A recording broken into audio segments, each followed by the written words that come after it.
Good morning. Today 27th March 2026 Friday. Wisdom of word of God morning ડિવોશનમાં આપ સર્વનો ફરી આવકાર કરવામાં આવે છે અને પ્રેમી સલામ પાઠવવામાં આવે છે. આજે સવારે આપણે નીતિવચનોના પુસ્તકમાંથી એનો 16મો અધ્યાય અને એની 10મી કલમ ઉપર પ્રભુ વચનોમાંથી ટૂંકું મનન કરવા માગીએ છીએ. નીતિવચનો 16મો અધ્યાય અને એની 10મી કલમ અને પ્રભુનું વચન આ પ્રમાણે આપણને કહે છે, રાજાના હોઠોમાં દેવવાણી છે, તેનું મોઢું ખોટા ઇન્સાફ કરશે નહીં. NIV બાઇબલ પ્રમાણે Proverbs chapter 16 verse 10, the lips of a king speak as an oracle and his mouth shall not betray justice. અને આ પ્રભુનું વચન છે. ને આજે સવારે પ્રભુ આપણને હંમેશા કહે છે કે આપણા જીવનમાંથી જે શબ્દો અથવા જે વાણી એ નીકળે એ હંમેશા બીજાને સારવાર આપનાર હોવી જોઈએ, બીજાને મુક્તિ આપનાર હોવી જોઈએ, બીજાને ઉત્તેજન આપનાર હોવી જોઈએ, બીજાઓને હંમેશા મદદરૂપ થનારી હોવી જોઈએ, બીજાઓને લાભ આપનારી હોવી જોઈએ. પણ ઘણી બધી વાર આપણે જ્યારે વાણી બોલીએ છીએ ત્યારે જાણે કે આપણે બીજાઓને એ તોડી પાડવાની એ વાણી બોલીએ છીએ. અહીંયા જે વચન લખવામાં આવ્યું છે, ખાસ કરીને જે રાજાઓ છે એમના માટે એક પ્રકારના ગંભીર સિરિયસ પ્રોબ્સ અબાઉટ કિંગ.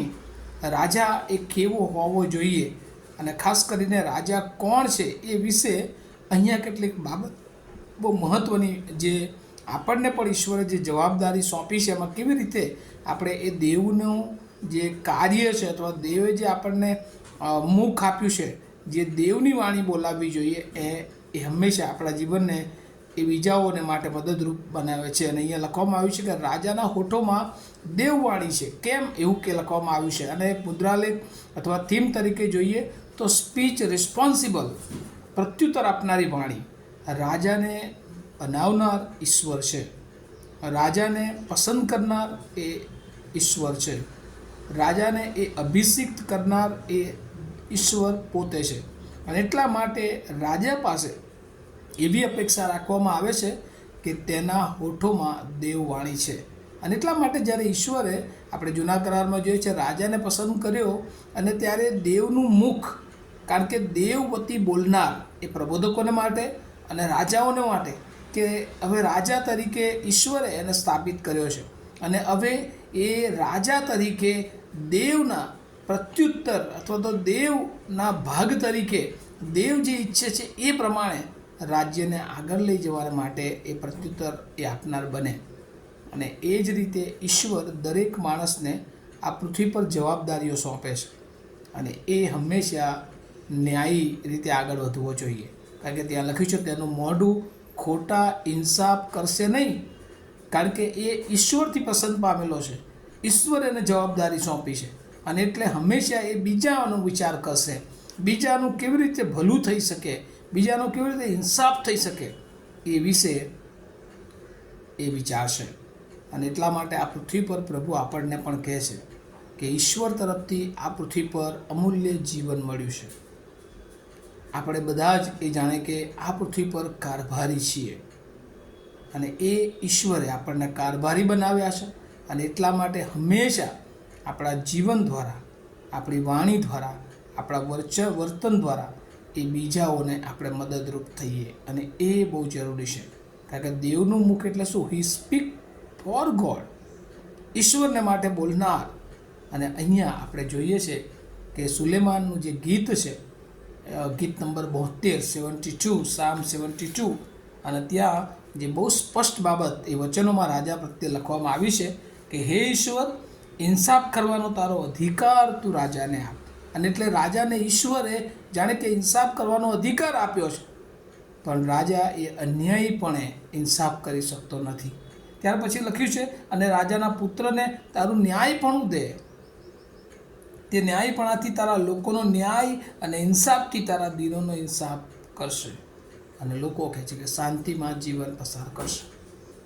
અને આ વચન આપણને શીખવે છે કે જે રાજા છે, સ્પીકિંગ ઓફિશિયલી ઓર્કલ્સ, કે જે હંમેશા બીજાઓને મદદરૂપ થનાર હોય, બીજાને આનંદ આપનારું હોય.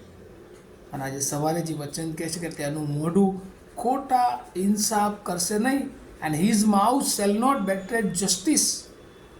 અને પ્રભુ એ રાજા તરીકે જ્યારે આ પૃથ્વી પર પોતાના દીકરાને ઈસુ ખ્રિસ્તને મોકલે છે, ત્યારે આપણે જોઈએ છીએ કે દરેક બાબતમાં એ ઈસુ ખ્રિસ્તનો ન્યાય એ હંમેશા બીજાઓને માટે હોય છે.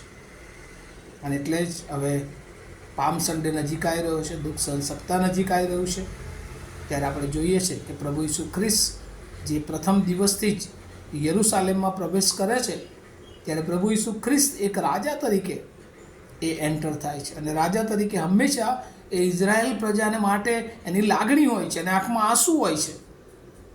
એ હંમેશા ઇઝરાયેલ પ્રજા એ ન્યાયી રીતે જોવો છે, લોકો એ બચી જાય, લોકો ઉદ્ધાર પામે, અને એ રાજાનો મુખ્ય ગુણ હોય છે. અને ઈશ્વરે તમને ને મને ઘણી બધી જવાબદારીઓ આ પૃથ્વી પર સોંપી છે. અને ત્યારે પ્રભુ તમારી અને મારી પાસે પણ એ અપેક્ષા રાખે છે કે આપણા મુખમાં, એ આપણા હોઠોમાં એ દેવવાણી હોય. અને એટલે આપણી પોતાની ઈચ્છા એ નહીં, પણ ઈશ્વર આપણને જે પ્રમાણે દોરે છે એ પ્રમાણે આપણા શબ્દો હોય. આપણું મુખ પણ દેવની વાણી હોય એ બહુ જરૂરી છે. આપણે કામ કરીએ પણ અમે હંમેશા દેવનો ન્યાય, દેવ ઈચ્છે છે એ પ્રમાણેનું જીવન અને એ પ્રમાણેની આપણી કરણી હોય એ ખૂબ જરૂરી છે. અને આ દિવસોમાં પ્રભુ આપણને ચાહે છે, આપણને પ્રેમ કરે છે, આપણને બચાવવા માગે છે, પણ આપણી પાસે જે કંઈ છે ને એમાં બે મહત્ત્વની વાતો કે એ ઈશ્વરને પ્રત્યુત્તર આપનારી હોવી જોઈએ. આપણામાં લોકોને દેવ દેખાય આપણા વાણી દ્વારા, આપણા વર્તન દ્વારા, આપણા વિચારો દ્વારા, અને એ રીતે આપણે ખ્રિસ્તને પ્રગટ કરીએ. અને જો એવું કરીએ છીએ તો ચોક્કસ પ્રભુ આપણને આપણા જીવનોને ખૂબ આશીર્વાદિત કરી શકે છે. આવું આ વચનો સમજવા માટે પ્રભુ એની બહુ કૃપા આપણ સર્વને આપો. પ્રાર્થના કરીએ. અમારા જીવંત અને દયાળુ ઈશ્વર, અમે તમારો બહુ આભાર માનીએ છીએ. આજે સવારે પ્રભુ તમે અમને શીખવ્યું છે કે રાજાના હોઠોમાં દેવ વાણી છે અને તે કદી ખોટો ઇન્સાફ કરશે નહીં. પ્રભુ અમારા પરનો તમારો ભરોસો છે કે આ પૃથ્વી પર તમે અમને જીવન આપ્યું છે, ત્યારે અમારા શબ્દો, અમારી વાણી એ હંમેશા બીજાને લાભકારક હોય, બીજાને પ્રભુ તમારી તરફ લાવનાર હોય, બીજાઓને પ્રભુ ન્યાય તરફ લઈ જનાર હોય, નેકી તરફ લઈ જનાર હોય. પણ ઘણી બધી વાર પ્રભુ અમે જુદા માર્ગોએ ભટકી જઈએ છીએ. અમારા શબ્દો ઘણી બધી વાર લોકોને એ નુકસાન પહોંચાડનારા હોય છે. ત્યારે પ્રભુ અમારા શબ્દો એ તમારા જ્ઞાનવાળા હોય, તમારી બુદ્ધિ, તમારું ડાપણ, તમારા આત્માની દોરવણી એ અમારા શબ્દોમાં હોય, કે જેથી કરીને એ દ્વારા ઘણા બધા લોકો તમારી પાસે આવી શકે. પ્રભુ અમે બધા જ અમારા જીવનો, અમારી વાણી, અમારા વિચારો, અમારું વર્તન તમારા હાથમાં સોંપતા અમારી પ્રાર્થના ઈસુ પ્રભુના નામમાં સાંભળો અને તેનો સ્વીકાર કરો. Amen. Have a nice day to all of you. Thank you.